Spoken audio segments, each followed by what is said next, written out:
Es-tu bien entouré? Qui est ton avocat? Quelles sont ses valeurs? Et ton expert comptable? Comment ton banquier est-il impliqué dans ton dossier? Toutes ces personnes peuvent à la fois te soutenir ou contribuer à ta chute. Être mal entouré peut te coûter très cher et te faire tout perdre. Je vais te raconter l'histoire d'un client qui a failli tout perdre, parce qu'il était justement très mal entouré. J'ai eu un client qui est venu me voir un jour, qui a monté des chambres d'hôtes, donc il a fait des travaux, et malheureusement pour lui, le démarrage de l'activité a démarré au moment de la crise sanitaire du Covid. Il a loupé des échéances d'emprunt, et sa banque a prononcé la déchéance de prêt. C'est-à-dire qu'en gros, il avait 3 mois pour rembourser l'emprunt, au risque de saisir son bien.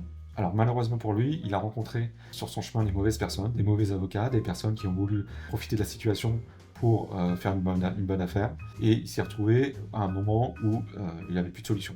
Et la date de la saisie et de la vente aux enchères a été prononcée par le juge. Et c'est là que désespéré, il est rentré en contact avec moi. Et en fait, on a trouvé une solution. On a trouvé un investisseur qui a accepté de mettre sur la table 800 000 euros. On a eu l'accord de financement 4 jours avant l'enchère, et ce qui a permis du coup de remporter l'enchère le jour J, et ce qui a permis de lui donner un petit bol d'air, puisque ça lui donne maintenant 24 mois pour vendre le bien.